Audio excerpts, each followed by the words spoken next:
غلط کو غلط کہنا اور ان کو بتانا کہ آپ غلط ہیں. اور ابراہیم علیہ السلام کی دیکھیں سیرت ہمیں کتنے اخلاقی درس دیتی ہے کہ ابراہیم علیہ السلام نے ڈنڈا پکڑ لیا کہ لو جی میں پہلے اپنے باپ کو ڈنڈے سے سیدھا کرنا ہے. نہیں، بڑے محبت کے ساتھ انہیں جو ہے توحید کی دعوت دیتے تھے. اہل محلہ کو، اپنے علاقے والوں کو محبت کے ساتھ دعوت دی ہے.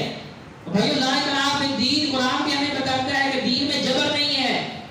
افسوس کہ ہم آیات کو صحیح معنوں میں سمجھتے ہی نہیں نا.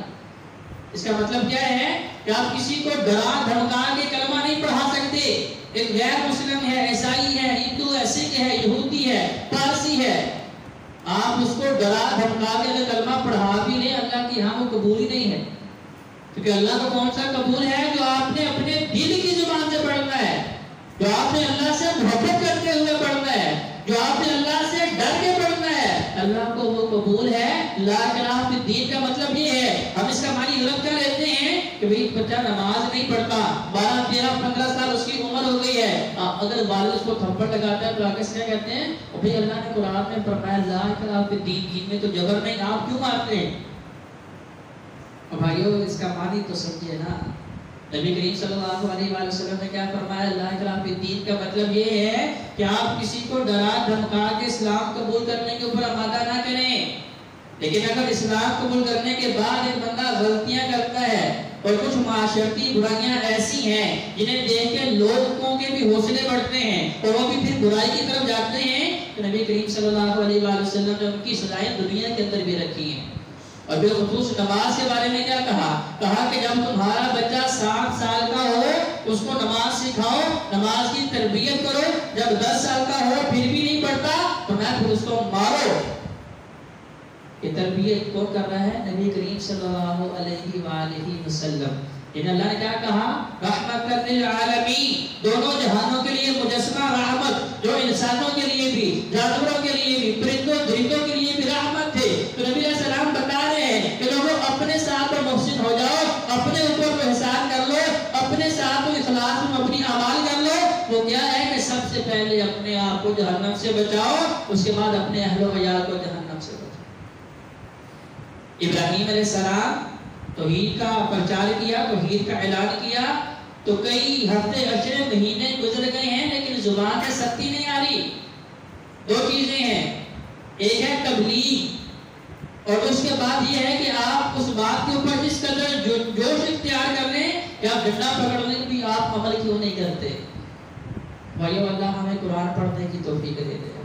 نبی کریم صلی اللہ علیہ وآلہ وسلم کی دعوت دیتے تھے تو نبی علیہ السلام سارا دن لوگوں کے دلوں کے اوپر محنت کرتے، انہیں بتاتے اللہ کے بندوں جہنم سے بچ جاؤ، اور اللہ کے بندوں اللہ کی توحید کی طرف آ جاؤ، اللہ کی بات ماننے کی طرف آ جاؤ. رات ان کے لیے دعائیں کرتے. تو اللہ کے الحاکمین نے کیا کہا؟ اے نبی اپنے آپ کو ہلاکت میں نہ ڈالیں. لست علیہم بمسیطر، آپ کا کام تبلیغ ہے، آپ ان کے معلم ہیں، آپ استاد ہیں، استاد کا کام سکھانا ہے، پڑھا دینا ہے. اس کے باوجود اگر کوئی نہیں مانتا آپ اپنے آپ کو ہلکا نہ کریں. آپ سے یہ نہیں پوچھا جائے گا کہ آپ نے تبلیغ کرنے کے بعد ان کو عمل بھی کروایا کہ کیوں نہیں کروایا.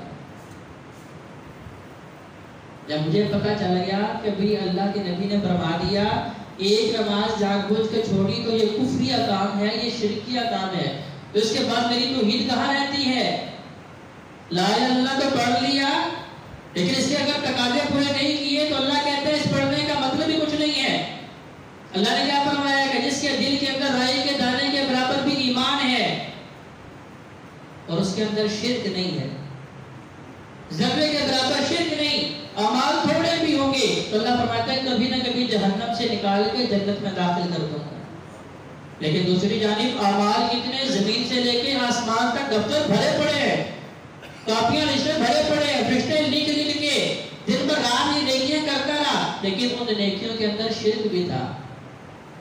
اب نماز چھوڑنا بھی شرک ہے، ریاکاری والے اعمال بھی شرک ہے. قربانی دکھلانے کے لیے کی وہ شرک ہو گیا، روزہ دکھلانے کے لیے رکھا وہ شرک ہو گیا، کوئی بھی نیکی حج عمرہ. لیکن افسوس ہمارے دوست احباب لاکھوں روپے لگا کے حج عمرے پہ جاتے ہیں، وہاں پہ بھی توجہ یہی ہے کہ لوگ دیکھیں کہ میں کیا کر رہا ہوں، یہ فکر نہیں کہ میرا اللہ دیکھے میں کیا کر رہا ہوں. ام القرآن مسجدوں کی ماں بیت اللہ میں پہنچ کے بھی لوگوں کو دکھانے کی فکر ہے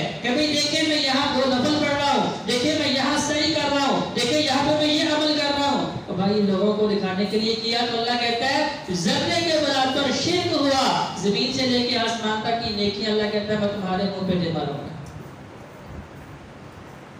ہاں البتہ ایک چیز ہے کہ آپ اس لیے لوگوں کو دکھا دیں کہ ان کے اندر شوق پیدا ہو، ان کی تربیت ہو، وہ ان سے کچھ سیکھیں، کیونکہ انما الاعمال بالنیات، نبی کریم صلی اللہ علیہ وآلہ وسلم ارشاد فرماتے ہیں کہ اعمال کا دار و مدار نیتوں کے اوپر ہے، کیونکہ اب نماز نبی کریم صلی اللہ علیہ وآلہ وسلم نے لوگوں کے سامنے پڑھی، اس کا مطلب یہ نہیں تھا کہ یہ ریاکاری تھی، کیونکہ اس کے اندر اور بھی معاشرتی بہت سارے فوائد رکھے گئے ہیں کہ آپ کا ایک بھائی بیمار ہے، اب وہ مسجد میں نہیں آ رہا تو آپ کو پتہ چلے کہ 1-2 دن گزر گئے